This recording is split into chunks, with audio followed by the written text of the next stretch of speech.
तो जब सिल्वर 3 लाख के ऊपर है and gold is near 1.5 lakh and सब लोग कमोडिटीज के बारे में बात कर रहे हैं, सिल्वर के रैली के बारे में बात कर रहे हैं, स्क्वीज के बारे में बात कर रहे हैं, शॉर्ट स्क्वीज के बारे में बात हो रही है कि सिल्वर और कितना ऊपर जा सकता है, ये सारी चीजें आपको न्यूज पे आपके दोस्तों के साथ सुनने को आ रही है। लेकिन कमोडिटीज में सडनली इतना इंटरेस्ट क्यों आ गया है एंड क्या डिफरेंसेस है आप जब इक्विटीज में ट्रेड करते हो और आप जब कमोडिटीज में ट्रेड करते हो? दोनों में मेन की डिफरेंसेस आपको ट्रेडिंग शुरू करने से पहले जानने बहुत ही जरूरी है। एंड ये वाले वीडियो में हम सारे कंसेप्ट, सारे मिसकंसेप्शंस आपके दूर करेंगे एंड आपको बताएंगे 7 ऐसे की डिफरेंसेस जो इक्विटीज और कमोडिटीज के बीच में रहते हैं। तो चलो शुरू करते हैं गाइस। हमारा पहला डिफरेंस दैट इज ओनरशिप। की ओनरशिप क्या होता है? When you trade in equities या इक्विटी फ्यूचर्स में आप जब ट्रेड करते हो तब आप अंडरलाइन स्टॉक को बाय करते हो। When you trade in commodities, commodities में इक्विटी नहीं होता है, इसका मतलब कैश नहीं होता है, सिर्फ डेरिवेटिव्स होता है। इसलिए आप जब कमोडिटीज में ट्रेड करते हो आप सिर्फ फ्यूचर कॉन्ट्रैक्ट्स में ट्रेड करते हो, इसलिए आपको कॉन्ट्रैक्ट का ओनरशिप मिलता है। लेकिन इक्विटी ओनरशिप या पार्ट ओनरशिप जैसे आपको स्टॉक्स में मिलता है वैसे नहीं होता है। So in case of ownership, equities में ओनरशिप आपके हाथ में रहता है and that can be held for 1 day, 1 month, 1 साल के लिए या परपेचुइटी के लिए आप स्टॉक्स को होल्ड कर सकते हो। इन केस ऑफ कमोडिटी सिर्फ और सिर्फ डेरिवेटिव कॉन्ट्रैक्ट्स अवेलेबल है कमोडिटीज में एंड इसलिए जब तक कॉन्ट्रैक्ट ओपन रहता है तभी तक आप उसको होल्ड कर सकते हो, उसके बाहर आपको रोल करना पड़ेगा। तो परपेचुइटी के लिए नहीं रहता है कमोडिटीज ट्रेडिंग।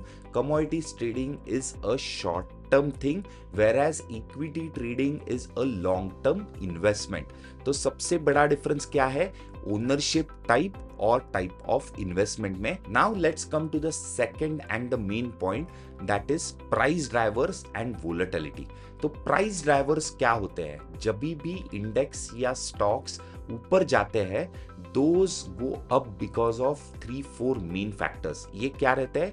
एक तो रहता है कंपनी के अर्निंग्स क्या है, मॉनेटरी पॉलिसी क्या है, फिस्कल इकोनॉमिक पॉलिसी क्या कह रही है गवर्नमेंट की, एंड मैनेजमेंट ने आउटलुक क्या दिया है उस कंपनी का आगे के क्वार्टर में।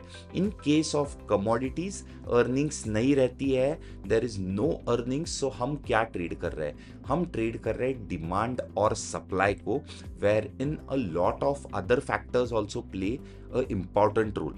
ये क्यों इम्पॉर्टेंट रोल प्ले करते हैं? बिकॉज जियोपॉलिटिकल टेंशंस है, वॉर सिनारियोज है, शॉर्टेज सप्लाई गट्स है।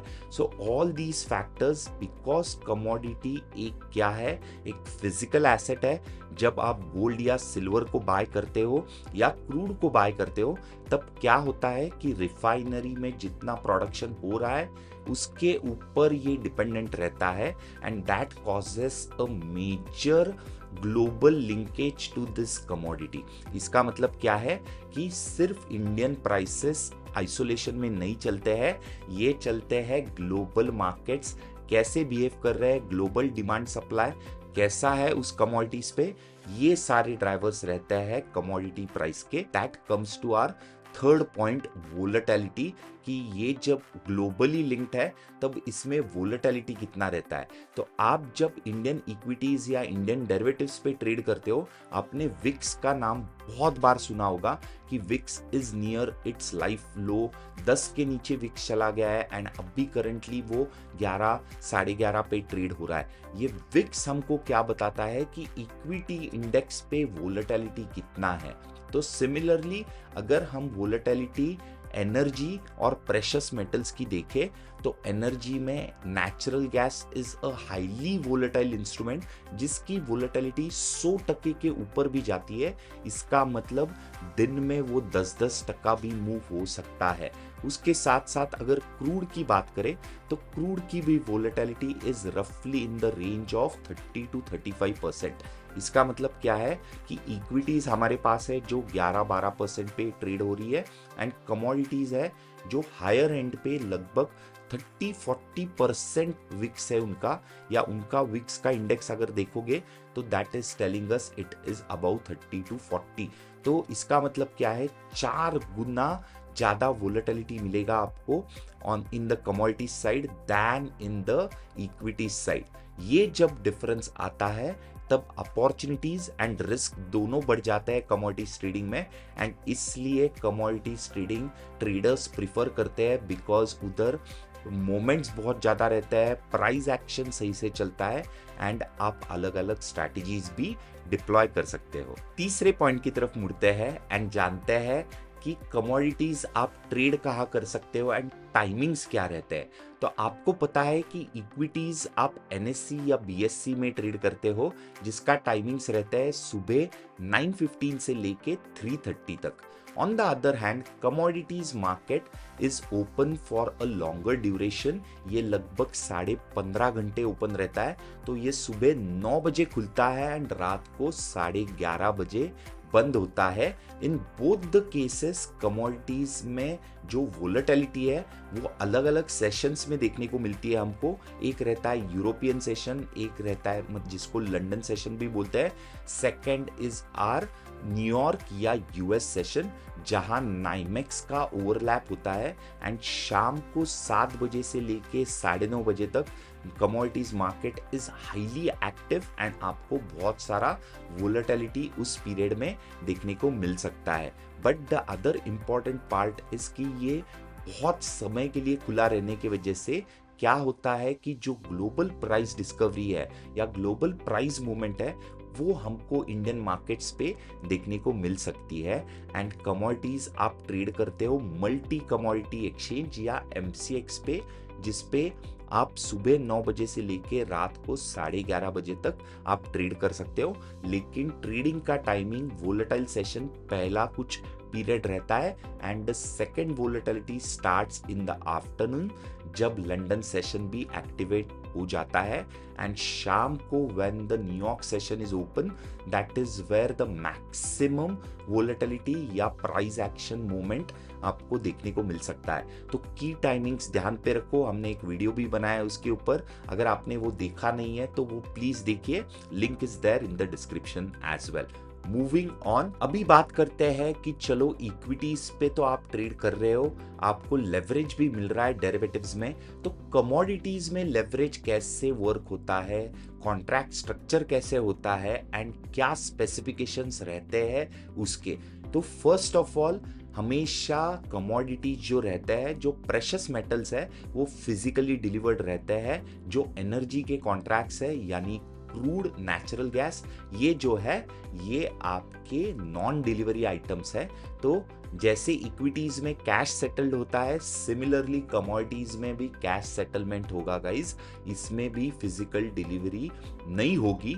सेकंड इज जो मार्जिन्स है, लगभग इंडेक्स पे अगर आप ट्रेडिंग कर रहे हो या स्टॉक्स पे ट्रेडिंग कर रहे हो तो 12% से लेके लगभग 20 या 25% तक इक्विटीज में मार्जिन होते हैं डेरिवेटिव कॉन्ट्रैक्ट्स में। और वही अगर कमोडिटीज की बात करें गाइस, तो कमोडिटीज में मार्जिन्स आर क्वाइट लेस, इसका मतलब लेवरेज ज्यादा मिलता है। तो मार्जिन्स वेरी बिटवीन 5% to 7% के बीच में वेरी होते हैं गाइस, एंड इसके लिए लेवरेज ज़्यादा मिलने के वजह से लोग प्रिफर करते हैं कि छोटे कैपिटल पे एक बड़ा एक्सपोजर ले पाए, एंड रिस्क रिवॉर्ड भी उससे बढ़ता है। So keep your leverage in check always, बहुत बड़ा लेवरेज कभी मत लेना, 2x या 3x के ऊपर आपको एक्चुअली डेरिवेटिव्स में लेवरेज लेना नहीं है।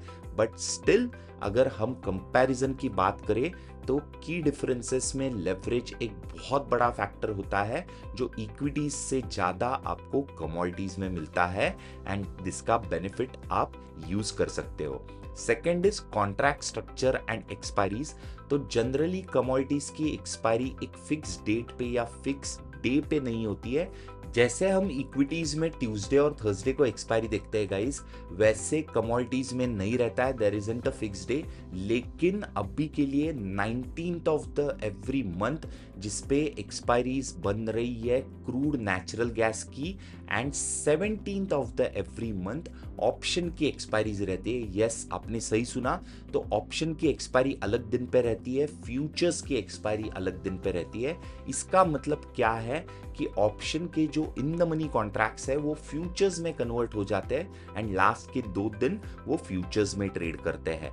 लेकिन यूजुअली 15 दिन पहले या 5 तारीख तक आपको सेटलमेंट का स्टार्ट हो जाता है गोल्ड और सिल्वर में। इसीलिए गोल्ड और सिल्वर का कॉन्ट्रैक्ट हमेशा अगले मंथ का ज्यादा एक्टिव रहता है, वेरएज क्रूड और एनजी की अगर बात करें तो वो करंट मंथ में एक्टिविटी ज्यादा रहती है और ज्यादा देखने को मिलती है। एग्री कमोडिटीज में ज्यादा वोलेटिलिटी या लिक्विडिटी नहीं रहती है, it is mostly driven by seasonality effect. And उसी के साथ हम हमारे 5th पॉइंट पे आते हैं कि सीजनैलिटी या बाकी फैक्टर्स क्या क्या अफेक्ट करते हैं ग्लोबल कमोडिटीज या कमोडिटी प्राइसेस को। तो अगर गाइस सीजनैलिटी की बात करें तो commodity show a very distinguish seasonality character. क्यों दिखाता है ये? बिकॉज ये डिमांड एंड सप्लाई पे डिपेंडेंट है। Crude oil is use mostly for क्या किसमें यूज होता है? One is your industrial use, that is your heating purpose के लिए। Second is your vehicle transportation में यूज होता है। तो सर्दियों में क्या हो जाता है? सर्दियों में गैस या एनर्जी कंजम्पशन जो ग्लोबली है वो डिमांड बढ़ जाता है, सप्लाई कम हो जाता है। तो सर्दियों में हमेशा there is a spike which is seen in the commodity prices, whereas gold and silver are used as a hedging bet against equity investments या दूसरे इन्वेस्टमेंट्स पे। तो इसलिए गोल्ड और सिल्वर की अगर बात करें गाइस, तो गोल्ड और सिल्वर एक सीजनैलिटी इफेक्ट नहीं दिखाता है, लेकिन it shows a very strong negative correlation to our equities market. और इसी के साथ हम 6th पॉइंट पे जाता है, दैट इज कोरिलेशन इफेक्ट। तो हमेशा अगर हिस्टोरिकली देखा जाए तो कमोडिटी प्राइसेस या प्रेशियस मेटल्स की बात करें तो gold and silver has been used as a hedging instrument against your equities. इसका मतलब क्या है कि जब इक्विटीज क्रैश करेंगे, गोल्ड और सिल्वर के प्राइसेस यूजुअली ऊपर जाएंगे, या गोल्ड और सिल्वर के प्राइसेस जब नीचे आएंगे तब इक्विटी के प्राइसेस ऊपर जाएंगे। सो कमोडिटीज या प्रेशियस मेटल्स यूज होते हैं हमेशा हेजिंग के लिए अगेंस्ट द पोर्टफोलियो, जिसमें आप अदर एसेट भी इंक्लूड कर सकते हो। तो इसके लिए कमोडिटीज ट्रेडिंग एक इम्पॉर्टेंट फैक्टर बन जाता है। अगर आप अलग अलग एसेट क्लासेस में ट्रेड कर रहे हो, आपका इक्विटीज फोलियो है तो उसके साथ साथ आपको एक कमोडिटीज का फोलियो रखना बहुत जरूरी है। एंड इसका एक्सपोजर आप कैसे ले सकते हो? Either you can take it through mutual funds. तो म्यूचुअल फंड्स के काफी सारे ETFs अवेलेबल है जिसके द्वारा आप एक कमोडिटीज में एक्सपोजर ले कर पाओगे। और दूसरा है, अगर आप ट्रेडिंग करते हो, अगर आपको लग रहा है प्राइस एक्शन सही है, तो आप ट्रेडिंग का भी बेनिफिट लेके कमोडिटीज का एक्सपोजर आप ले सकते हो। सो इन द नेक्स्ट वीडियो हम लोग सीखेंगे कि की डिफरेंसेस के साथ साथ ऐसे कौन से स्ट्रैटेजीज है जो इक्विटीज और कमोडिटीज दोनों में आप डिप्लॉय कर सकते हो एंड यूज कर सकते हो। अलग अलग crude, natural gas, silver, gold पे क्या ट्रेडिंग हो सकता है एंड कौन सी स्ट्रैटेजीज डिप्लॉय हो सकती है।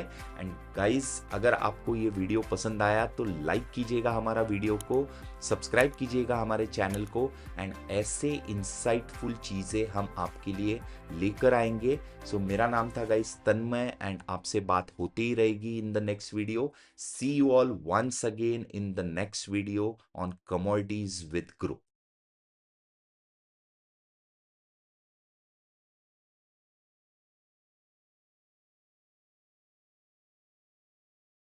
Investment in securities market are subject to market risks. Read all the related documents carefully before investing. Please read the risk disclosure documents carefully before investing in equity shares, derivatives, mutual fund, and or other instruments traded on the stock exchanges.